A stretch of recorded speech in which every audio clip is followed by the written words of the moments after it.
Ya, kita akan membahas apa yang terjadi pada dua kasus di Surabaya dan Makassar yang tadi saya berbincang di awal. Sebelumnya saya ingin menyapa Deputi 7 Badan Intelijen Negara atau BIN, ada Pak Wawan Haripurwanto. Selamat malam Pak Wawan.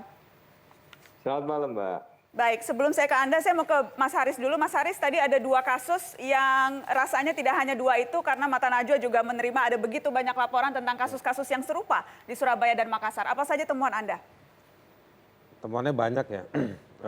Dan kesimpulannya setelah melihat berbagai temuan itu, apa sesungguhnya latar belakang peristiwa-peristiwa ini? Sebetulnya saya mulai dari kesimpulan aja. Ya. Saya menduga ada cukup kuat bukti ini yang telah terjadi sebetulnya pelanggaran HAM yang berat.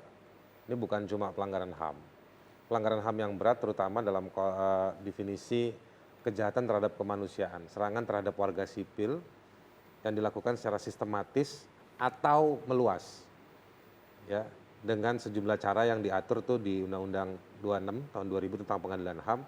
Salah satunya soal penyiksaan, penangkapan sewenang-wenang dalam konteks yang sistematis. Sistematisnya di mana? Jadi ini bukan random, bukan oknum, bukan. Oh bukan, ini memang terorkestrasi dengan baik karena memang ada telegram dari Kapolri tanggal 2 Oktober yang memang meminta kalau kita baca itu ada mobilisasi dari sektor cyber, di sektor lapangan, menggunakan instrumen hukum untuk dalam rangka mengamankan agenda pemerintah soal Omnibus Law itu.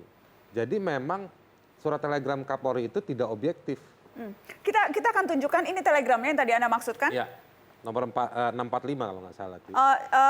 Misalnya ini melaksanakan giat fungsi intelijen deteksi dini, kemudian sempat juga ada poin melakukan cegah, redam, alihkan aksi UNRAS yang dilakukan oleh kelompok buruh maupun elemen aliansi. Kemudian lakukan cyber patrol pada medsos dan manajemen media untuk bangun opini publik yang tidak setuju dengan aksi unjuk rasa dan sebagainya. Jadi ini menurut Anda bukti bahwa ini sistematis? Ini bukti bahwa ini sistematis. Sistematis itu artinya ada mobilisasi negara.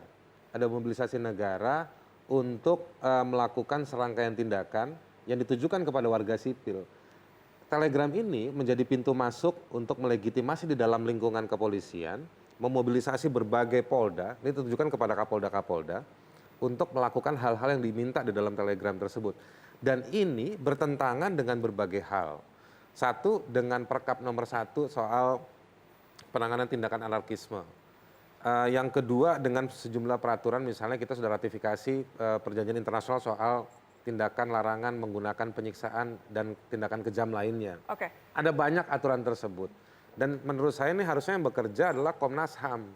Tapi saya tidak lihat gregat besar suara dari Komnas HAM melihat situasi ini. Karena ini situasinya menurut saya sudah pengulangan yang kedua atau bahkan yang ketiga. Baik. Dulu waktu Hari Buruh 2 tahun lalu RDK tahun lalu, sekarang tahun ini modusnya seperti ini, ditangkap random, disiksa dan tidak dikasih akses bantuan hukum dan diadili secara tidak mumpuni dalam konteks fair trial. Saya ingin minta tanggapan Pak Puji, Kompolnas. Bagaimana Pak?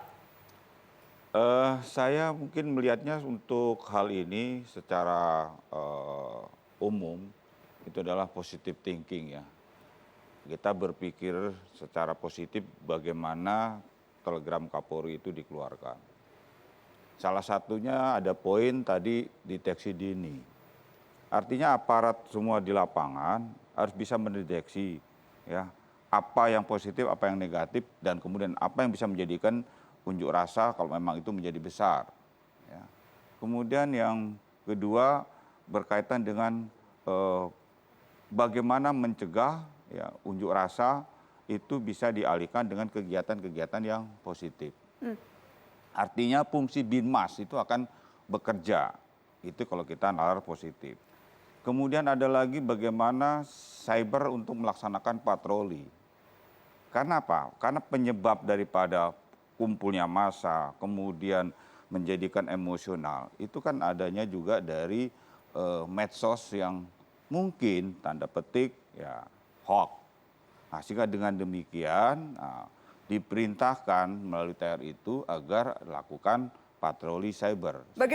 Apabila kemudian itu ada, segera dilakukan namanya untuk antisipasi. Bagaimana tapi soal yang tadi ada pemukulan dan sebagainya yang ya, Mas Haris bilang bahkan itu sistematis begitu?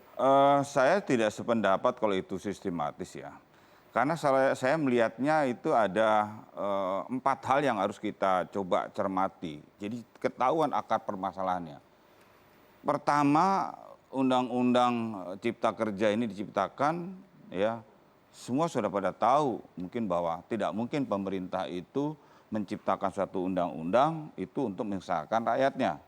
Pastinya ada peningkatan untuk kesejahteraan. Itu satu, kesejahteraan.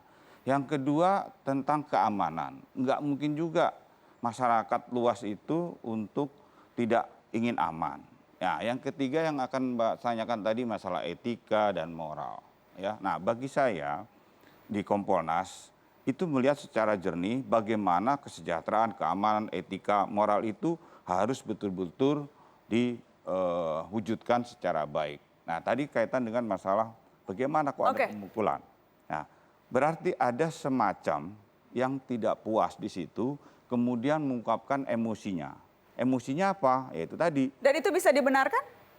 Ya, dalam arti saya ingin melihatnya emosi dari mana dulu diawali. Kalau tadi konteksnya adalah Diawali itu dari sebentar. Kita awali dari masyarakat yang unjuk rasa, ya kan? Pastinya kalau polisi sendiri dia tidak bisa menahan emosi, pasti akan terbawa emosi seperti tadi yang kita lihat. Nah, berangkat kalau yang tadi kita lihat sedang tidak melakukan apa-apa justru. Ya, tapi sedang kan kita berdiri, tidak melihat dari awal sebelumnya.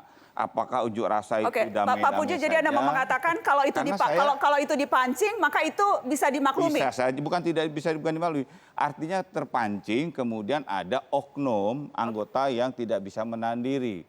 Karena saya waktu itu kan juga melihat di lapangan. Polisi biasa saja, sudah dilempar segala macam, dia tenang-tenang saja. Nah sudah begitu saking anarkisnya, nah disitulah polisi. Kalau dia tidak tahan, nah pasti tadi ada yang lempar. Kalau tidak tahan bisa dilempar?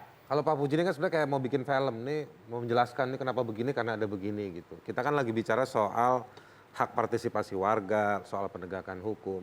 Dan penjelasan Pak Puji yang seperti Humas Mabes Polri ini menurut saya lebih cenderung pakai narasi-narasi besar.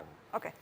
Yang menurut saya tadi Bintang, lalu ada dosen dari Makassar, Andri tadi sebenarnya ini sedikit dari banyak. Bahkan Mabes Polri aja merilis angkanya hampir 6.000 yang ditangkap, lalu masih ada yang ditahan dan akan dibawa ke proses persidangan. Baik. Jadi sebelum saya nanti kita lanjutkan, tapi menurut saya mestinya Pak Puji itu tugasnya membongkar temuan kesalahan-kesalahan polisi, bukan malah justru membangun rasionalisasi yang nggak rasional. Oke, kita harus break. Nanti kita lanjutkan setelah pariwara. Setelah ini kami akan tunjukkan ada temuan eksklusif tim Mata Najwa yang akan kami hadirkan sesaat lagi. Tetap di sini.